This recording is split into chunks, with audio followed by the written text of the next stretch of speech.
आप लोगों ने एसआईआर का फॉर्म भर दिया? नहीं भरा है तो आइए मैं आप लोगों को आज लाइव एसआईआर का फॉर्म भरना सिखाता हूँ। एक पेन अपने हाथ में लीजिए और ये जो फॉर्म है इसको अपने पास रखिए। एक एक पॉइंट मैं बताता जाऊँगा, मैं भरूँगा, उसी तरीके से आप भी अपने फॉर्म में भरिएगा।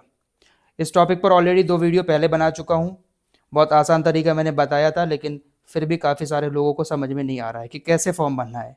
फॉर्म उठाइए, पेन हाथ में लीजिए और मैं स्टार्ट कर रहा हूँ। वीडियो देखते देखते आपका फॉर्म भर जाएगा और जो जानकारी आपको भरनी है वो कहाँ से मिलेगी वो भी मैं आपको इस वीडियो में बताने वाला हूँ। जैसे 2003 की वोटर लिस्ट है, बहुत सारे लोग डाउनलोड नहीं कर पा रहे हैं, कहाँ से डाउनलोड करें? तो सबसे पहले मैं आप लोगों को वोटर लिस्ट डाउनलोड करना ही सिखाता हूँ।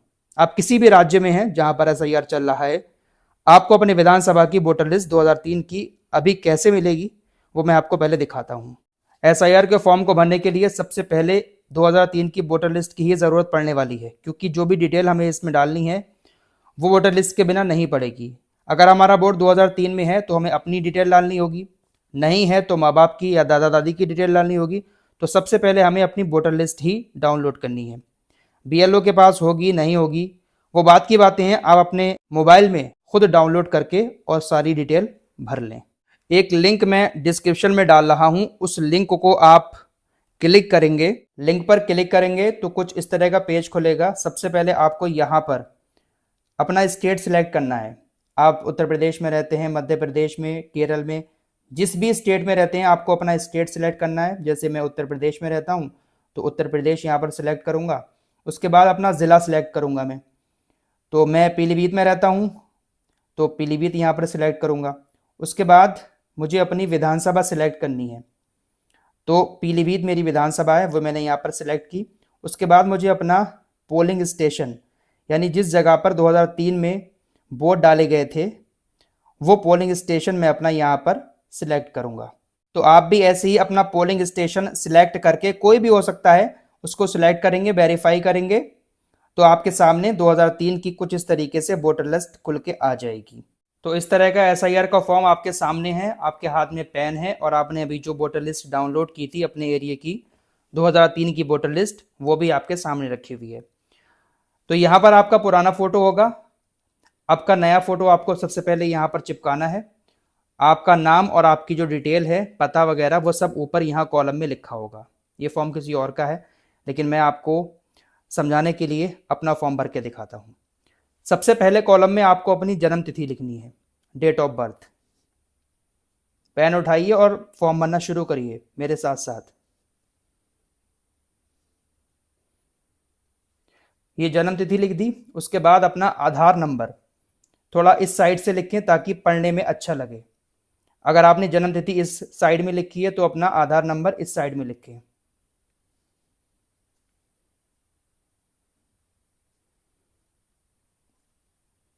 जो भी आपका आधार नंबर है अपने आधार कार्ड से देखकर यहाँ पर उस नंबर को लिखें। मैं समझाने के लिए आपको इस तरह से लिख रहा हूँ। उसके बाद आपको अपना मोबाइल नंबर लिख देना है। मोबाइल नंबर आप इस साइड से लिखें।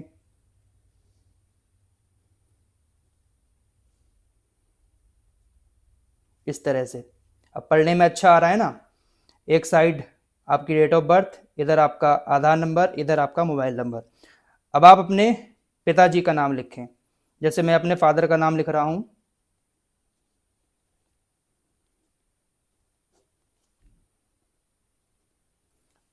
आप अपने फादर का नाम इस वाले कॉलम में लिखें। फादर का ईपीआईसी नंबर लिखें। ये ईपीआईसी नंबर जो है वो अभी आपके फादर के पास जो वोटर आईडी कार्ड है उस वोटर आईडी कार्ड में फोटो के ऊपर लिखा हुआ होगा, उसमें से देखकर आप यहाँ पर लिख लें।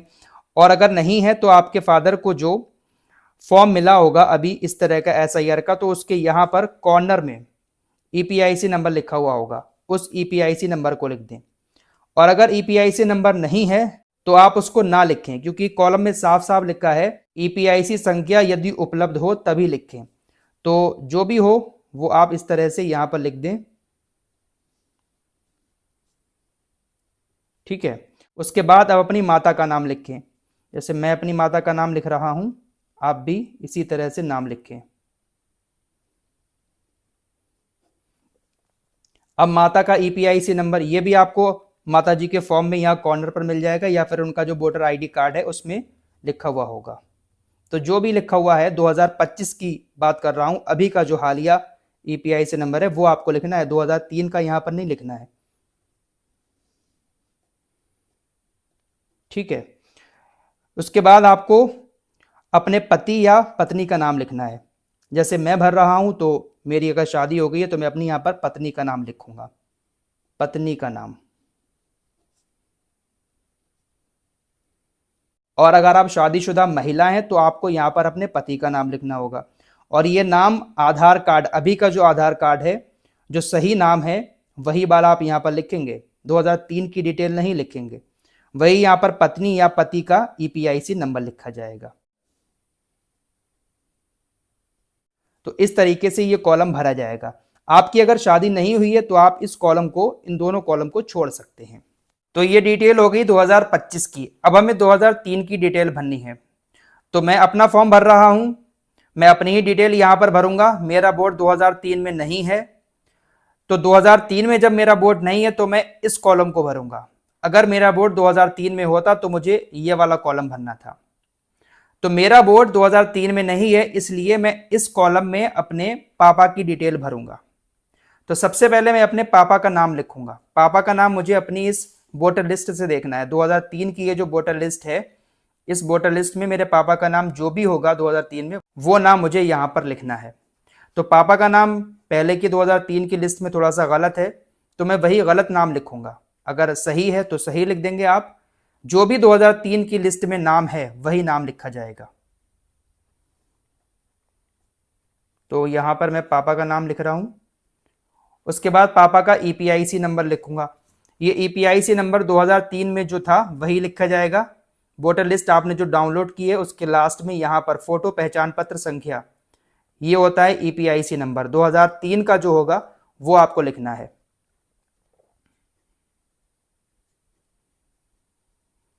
आपके एरिया का जो भी हो, आपके फादर का, आप वो यहां पर लिख सकते हैं। ठीक है। उसके बाद संबंधी का नाम। संबंधी का नाम भी आपको इसी वोटर लिस्ट में मिल जाएगा। ये लिखा है ना संबंधी का नाम, तो संबंधी के नाम में आपको अपने दादाजी का नाम लिखना है।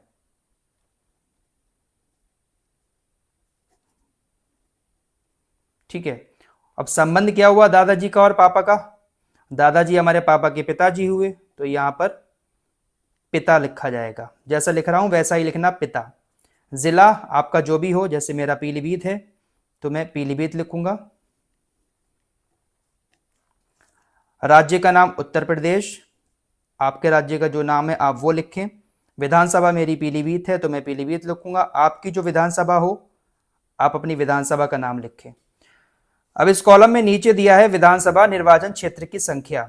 ये संख्या कहां से मिलेगी?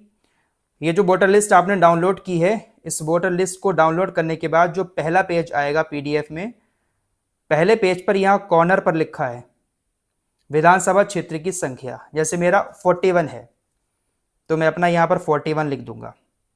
मेरा नहीं है, मतलब पापा जी का है, 2003 का। आपकी विधानसभा संख्या जो होगी आपको वो लिखनी है। वो संख्या आपको इसी वोटर लिस्ट के पहले पेज पर मिलेगी। भाग संख्या भी आपको वोटर लिस्ट के पहले पेज पर ही मिलेगी। ये कॉर्नर पर जाएंगे इस साइड में, तो यहां पर जैसे मेरा 50 है, मैं 50 लिख देता हूं। आपका जो होगा आप अपना यहां पर नंबर लिख दें। अब आता है क्रम संख्या। ये क्रम संख्या कहां पर है? वोटर लिस्ट में नीचे जाएंगे, आपका नाम जहां पर भी है, मतलब आपके पापा का नाम, तो पापा के नाम के सामने ही क्रम संख्या होगी। यानी वोटर लिस्ट में कितने नंबर पर आपके पापा का नाम है, तो क्रम संख्या वो आपको यहां पर लिख देनी है। 200 है तो 200 लिख देनी है। जो भी हो वो आपको क्रम संख्या यहां पर लिखनी है। तो इस तरीके से ये फॉर्म आपका पूरा हो जाएगा। यहां पर आप अपने सिग्नेचर करें। आप अपने किसी और का फॉर्म भर रहे हैं, कोई अगर आपका भाई या बहन बाहर रह रहा है तो उसका फॉर्म भर के आप अपने सिग्नेचर यहाँ पर कर सकते हैं। ऐसा नहीं है कि उसको ही सिग्नेचर करना है, कोई भी यहाँ पर सिग्नेचर कर सकता है। फिर यहाँ पर बीएलओ सिग्नेचर करेंगे और फॉर्म अपने पास रख लेंगे, एक फॉर्म आपको दे दिया जाएगा। तो ये बात हो गई उनकी जिनका नाम 2003 की वोटर लिस्ट में नहीं है। अब जिनका नाम 2003 की वोटर लिस्ट में है उनको क्या करना है? उनको सेम 2025 की डिटेल ऐसी ही भरनी है। जिसका नाम 2003 की लिस्ट में है उसको भी ये वाला कॉलम ऐसे ही भरना है, लेकिन नीचे वाले इन दोनों कॉलम में से ये वाला कॉलम भरा जाएगा जिसका नाम 2003 की वोटर लिस्ट में होगा। तो यहां पर भी अगर आपका नाम 2003 की वोटर लिस्ट में है तो पहले यहां पर नाम लिखेंगे, फिर वही वोटर लिस्ट से ईपीआईसी नंबर लिखेंगे, संबंधी का नाम अपने फादर का नाम लिखेंगे। अगर आप महिला हैं और आपकी शादी बहुत टाइम पहले हो चुकी है 2003 से पहले, तो आपका वोट जो है वो आपके हस्बैंड के नाम से बना होगा, तो संबंधी के नाम में आप अपने हस्बैंड का नाम लिखेंगी और यहाँ पर संबंध में पति लिखेंगी। जिला, राज्य का नाम, विधानसभा क्षेत्र का नाम, वही विधानसभा क्षेत्र की संख्या, भाग संख्या और क्रम संख्या। एक बार फिर से महिलाएं समझ लें, जिन महिलाओं का नाम 2003 की वोटर लिस्ट में है तो उनको यहाँ पर सबसे पहले अपना नाम लिखना होगा, उसके बाद अपना ईपीआईसी नंबर लिखना होगा, संबंधी के नाम में यहाँ पर अपने पति का नाम लिखना होगा, संबंध में यहाँ पर पति लिखना होगा। और जिन शादीशुदा महिलाओं का नाम 2003 की वोटर लिस्ट में नहीं है उनको अपने पापा की ही डिटेल भरनी है, अपने हस्बैंड की डिटेल नहीं भरनी है। भले ही उनके हस्बैंड का नाम 2003 की वोटर लिस्ट में हो, लेकिन उनको अपने पापा की ही डिटेल यहाँ पर भरनी है। तो कुछ इस तरीके से ये फॉर्म भरा जाएगा, बहुत आसान है। बस आपको सबसे पहले वोटर लिस्ट 2003 की डाउनलोड करनी है। ये वोटर लिस्ट डाउनलोड हो जाएगी, उसके बाद आपको ज़्यादा परेशानी नहीं होगी। अब एक सवाल और है, जिसका नाम 2003 की वोटर लिस्ट में नहीं है उसको तो ये वाला कॉलम भरना है। इस वाले कॉलम में अपने पापा की डिटेल डालनी है, लेकिन पापा का नाम भी 2003 की लिस्ट में नहीं है। चलिए तो फिर दादा की डिटेल डाल देते हैं। अब दादा दादी का नाम भी नहीं है, किसी का भी नाम 2003 की वोटर लिस्ट में नहीं है, तो आपको ये दोनों कॉलम जो है वो खाली छोड़ देने हैं। इन दोनों कॉलम को आपको नहीं भरना है, बस ये 2025 की डिटेल डाल के सिग्नेचर करके आपको जमा कर देना है। लेकिन जमा ज़रूर करना है। 9 दिसंबर को जब लिस्ट जारी होगी तो आपके पास नोटिस आएगा। नोटिस के बाद आपसे कुछ डॉक्यूमेंट्स मांगे जाएंगे। वो कौन कौन से डॉक्यूमेंट्स है वो मैं पिछली वीडियो में बता चुका हूँ, वो आपको दिखाने होंगे, लेकिन फॉर्म आपको ज़रूर भरना है। तो ये तरीका जो मैंने बताया है इसी तरीके से फॉर्म भरें, आपको कोई परेशानी नहीं होगी।